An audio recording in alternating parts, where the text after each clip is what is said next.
వరంగల్ జిల్లా ఉమ్మడి వరంగల్ జిల్లాల ముఖ్య నాయకుల సమావేశానికి విచ్చేసినటువంటి పెద్దలందరికీ, వేదిక మీద ఉన్నటువంటి పెద్దలకు మరియు వేదిక ముందున్నటువంటి పెద్దలకు, మరి ముఖ్యంగా మహిళలందరికీ కూడా శిరస్సు వంచి నమస్కారం తెలియజేస్తూ ఈ యొక్క కార్యక్రమానికి విచ్చేసినటువంటి పత్రికా మిత్రులకు మరి యువకులకు అందరికీ కూడా పేరు పేరున నమస్కారం తెలియజేస్తూ, ఇప్పుడు రాబోయే స్థానిక సంస్థ ఎన్నికల గురించి మాట్లాడారు, ముదిరాజుల యొక్క డిమాండ్స్ గురించి మాట్లాడారు. ఇవన్నిటికీ ఒక ప్రధానమైనటువంటి ఒక విషయం ముడిపడి ఉంది. ఏంటంటే ముదిరాజుల యొక్క జనాభా ఓట్ల రూపంలో కూడా ఎక్కువ ఉంది, కానీ వాళ్ళ యొక్క రిప్రజెంటేషన్ హౌస్ లో మాత్రం చాలా తక్కువ ఉందని మనం ఎన్నో వేదికల మీద మాట్లాడుతున్నాం. కానీ ఇప్పటికీ కూడా చాలా వరకు రాజకీయ పార్టీల్లో కానివ్వండి, నాయకులలో కూడా చైతన్యం రాకపోవడానికి ముఖ్య కారణం ఏంటంటే, మనం ఎప్పుడైతే ఓటర్ లిస్ట్ చూస్తామో ఆ ఓటర్ లిస్ట్ లో చాలా వరకు కొంతమందికి కొన్ని ట్యాగ్ లైన్స్ ఉంటాయి. అలాగే మన యొక్క ముదిరాజ్ అనే ఏదైతే ట్యాగ్ లైన్ ఉంటుందో ఆ పేరు పక్కన అది పెట్టుకోకపోవడం వల్లనే మనకి నమ్మకం కుదరక, లేదా కాన్ఫిడెన్స్ లేక, ధైర్యం సరిపోక ఎవరు కూడా ప్రయత్నం చేయట్లేదు. దీన్ని మనం కనుక రాజ్యాంగబద్ధంగా మనము ఈ పేరులో మార్పు చేసుకొని, పేరులో ఎడిట్ చేసుకునే ఆప్షన్ ఉంది కాబట్టి అది ఎడిట్ చేసుకొని ఆ ఓటర్ లిస్ట్లో కనుక మీరు ప్రతి ఒక్క ముదిరాజు ఓటరు వారి పేరు పక్కన ముదిరాజు అని కనుక మనము యాడ్ చేసుకోగలిగితే అదే మనం ఈ యొక్క సమాజానికి, మన యొక్క జాతికి ఇచ్చే ఒక గౌరవంతో పాటు ఒక నమ్మకం, ఒక బలాన్ని మీరు ఇవ్వగలుగుతారని ఈ యొక్క సందర్భంగా ఈ యొక్క సభ ద్వారా తెలియజేస్తూ, మనం చాలా చూస్తున్నాం రీసెంట్ గా ఈడబ్ల్యూఎస్ స్కీమ్ దేశవ్యాప్తంగా ఎలాంటి సెన్సస్ జరగకుండా ఒక 10% రిజర్వేషన్ ఇచ్చారు. ఆ రిజర్వేషన్ లో ఏముందంటే, అందులోకి ఎస్సీలు బీసీలు అని ఏ కేటగిరీ అయితే అయినాయో వాళ్ళకి మాత్రం అది వర్తించదు. అందులో లేని అదర్ క్యాస్ట్లు కానీ ఫార్వర్డ్ క్యాస్ట్ లో ఉన్నటువంటి వీకర్ సెక్షన్స్ కి 10% రిజర్వేషన్స్ అమలు చేయాలని జమ్మూ కాశ్మీర్ నుంచి తమిళనాడు వరకు, ఇక్కడ గుజరాత్ నుంచి అక్కడ నార్త్ ఈస్టర్న్ స్టేట్స్ వరకు అన్నిటికీ ఈక్వల్ గా ఇచ్చారు. కానీ అందులో చేసినటువంటి పెద్ద తప్పు ఏంటంటే, కొన్ని రాష్ట్రాల్లో, ఉత్తరప్రదేశ్ లాంటి రాష్ట్రంలో అయితే పర్వాలేదు, కానీ తెలంగాణ లాంటి రాష్ట్రంలో ఏంటి ఆ పరిస్థితి అంటే 6.8% ఉన్నటువంటి other caste and forward caste లో ఉన్నటువంటి అందరు కలిపి 6.8% ఉన్నటువంటి జనాభాకి 10% రిజర్వేషన్ ఇచ్చారు. అదే 56% ఉన్నటువంటి బీసీలకు రిజర్వేషన్స్ 27 అని చెప్పినా అమల్లో మాత్రం 21-22% కంటే ఎక్కువ లేదు. మనం నిన్ననే కొన్ని సోషల్ మీడియాలో, కొన్ని మాధ్యమాల్లో చూసాం. మనకు ముదిరాజులకు జరుగుతున్నటువంటి అన్యాయం, ఒక ఎడ్యుకేషన్ ఫీల్డ్ లో మనకు రావాల్సినటువంటి వాటాలో 100లో ఒక ఉద్యోగం కూడా లేని పరిస్థితి. అందులో క్లాస్ 4 ని కలిపితే గానీ మనం ఆ 1% రావట్లేదు. అదే క్లాస్ 1, 2 అయితే మరి .002లోనో 3లోనో ఉంది. కాబట్టి ఇవన్నీ తెలుసుకోవాలంటే ఇవి ఎవరికి ప్రాబ్లం వస్తుందంటే యువతకు ప్రాబ్లం వస్తుంది. చదువుకున్నటువంటి వారికి ఉద్యోగ అవకాశాల్లో, చదువుకునే పిల్లలకు వాళ్ళ యొక్క అడ్మిషన్ సీట్స్ లో ఈ ప్రాబ్లం వస్తుంది. దీనికి అన్నిటికీ కారణం ఏంటంటే, మనము బీసీడీలో కాకుండా బీసీఏలో ఉండాల్సింది ఏదైతే ఏబిసిడి కేటగిరైజేషన్ ఏదైతే కుల వృత్తుల పైన చేసిర్రో ఏ కుల వృత్తి పైన అయితే మనకి రావాల్సినటువంటి న్యాయమైన వాటా రావట్లేదని గత దశాబ్దాలుగా పోరాటం చేస్తున్నటువంటి ముదిరాజు సోదరులకు 2009లో ఆనాటి వైఎస్ రాజశేఖర రెడ్డి గారి ప్రభుత్వం GOMS నెంబర్ 15 ద్వారా బీసీడీలో ఉన్నటువంటి మనల్ని బీసీఏ సీరియల్ నెంబర్ 1లో పెట్టి బీసీ రిజర్వేషన్ లో ఏదైతే ఏ కోటా వచ్చినా అది ముదిరాజులకి ప్రథమంగా వచ్చే అవకాశం ఉండేది.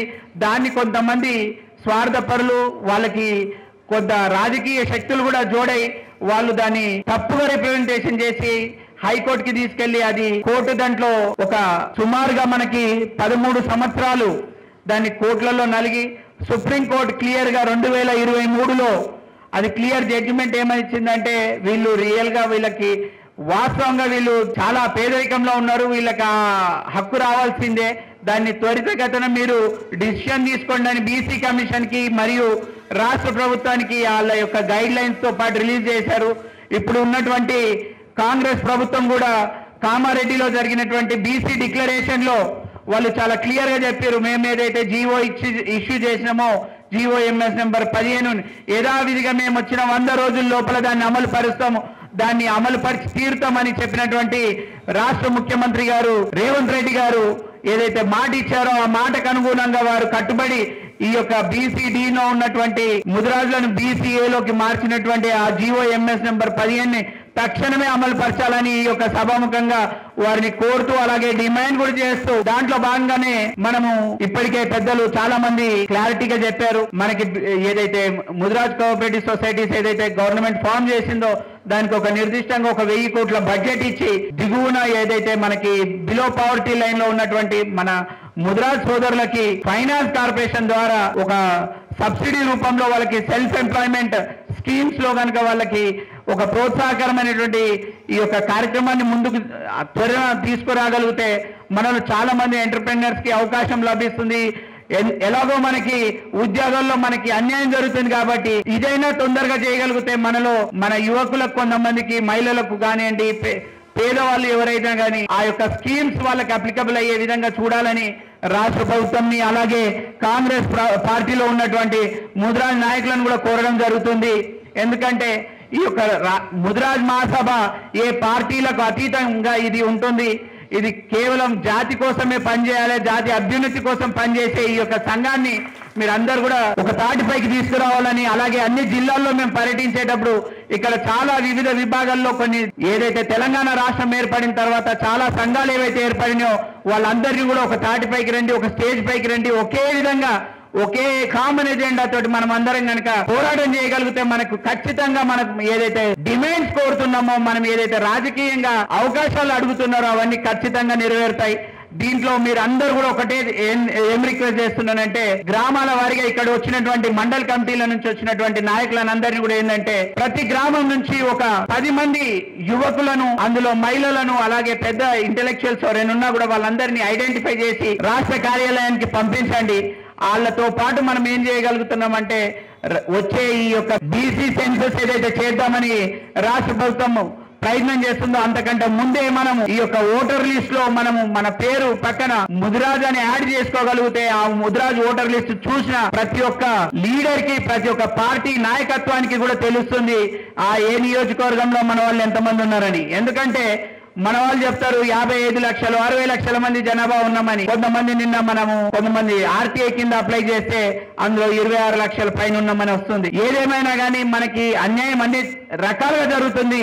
ఇవన్నిటికీ కారణం రాజకీయంగా మనము యాక్టివ్ గా ఉండకపోవడం, యాక్టివ్ గా ఉన్నవాడికి అవకాశం రాకపోవడం.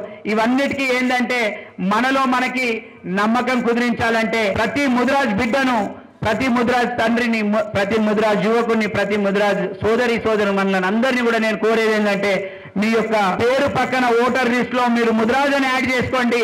ఇవన్నీ సైమల్టేనియస్ గా ఇవన్నీ జరిగిపోతాయి ఈ కార్యక్రమాలు.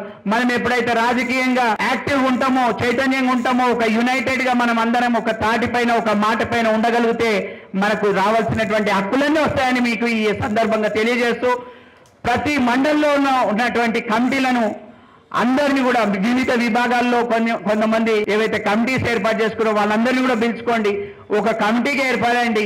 ఒకే ఒక సంఘంగా మీరు అందరూ మళ్ళీ అందులో ఉన్నటువంటి స్ట్రీమ్ లైన్స్ అన్ని ఒక తాటిపైకి తీసుకొచ్చి ఒక యూనిక్ కమిటీని మీరు వేసుకొని మన గ్రామాల్లో ఉన్నటువంటి ఏవైతే కమిటీలు ఉన్నాయో ఆ కమిటీలు అలాగే ఉన్నాయి. కానీ మండల్ నుంచి జిల్లాల నుంచి రాష్ట్రంలోనే ఈ యొక్క డివిజన్ జరిగింది. ఇవన్నిటిని మళ్ళీ ఒక తాటిపైకి తీసుకొద్దాం. ఈ యొక్క 100 సంవత్సరాలుగా ఉన్నటువంటి ముదిరాజ్ జాతిని మళ్ళీ ఒక తాటిపైకి తీసుకొచ్చి ఒక బహిరంగ సభ చేసి ఆ సభ లోపల మనం ఏమడుగుతున్నామంటే మనకు రావాల్సినటువంటి ఏదైతే GOMS నెంబర్ 15ని ఇమ్మీడియట్ గా ఈ రాష్ట్ర ప్రభుత్వం కనుక మనల్ని ఇంప్లిమెంటేషన్ చేయగలిగితే వాళ్ళకి అభినందన సభ, లేకపోతే అది ఉద్యమ సభగా మారబోతుంది. కాబట్టి మీరు దయచేసి ఎంత ఫాస్ట్ గా మీరు ఇంప్లిమెంట్ చేయగలిగితే అంత ఫాస్ట్ గా ఇంప్లిమెంట్ చేయండి.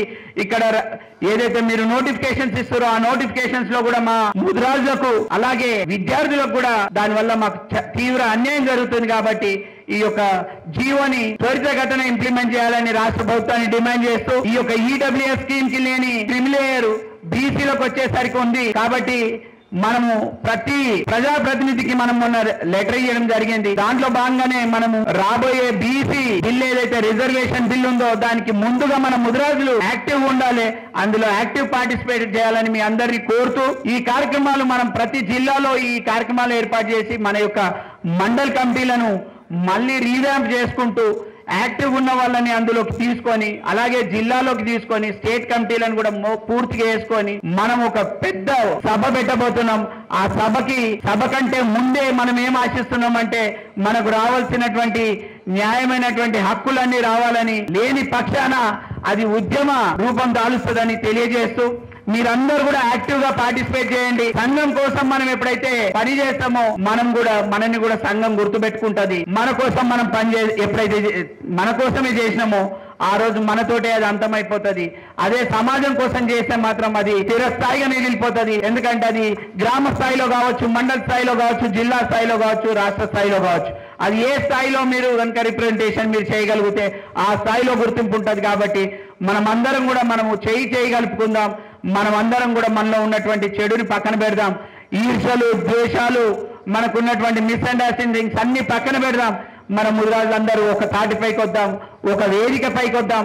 ఒక వేదిక ద్వారా ఒకే మాట పైన నుంచోని కనుక మనం అడిగితే ఖచ్చితంగా ప్రతి రాజకీయ పార్టీ మనకి ఇస్తారు. అది మనం ఏ పరిస్థితిలో ఉండాలంటే ప్రతి ఒక్కరు కూడా ఈ రోజు తెలంగాణ రాష్ట్రంలో ఒక నినాదం జరగబోతుంది. అది బీసీ నినాదం. ఇప్పుడు వరకు చాలా ప్రతి దశాబ్ద కాలంలో ఒక ఉద్యమం వస్తుంది.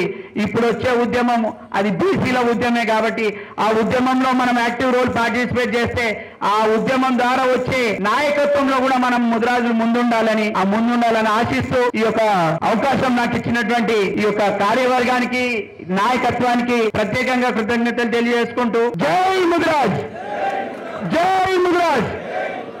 Thank you.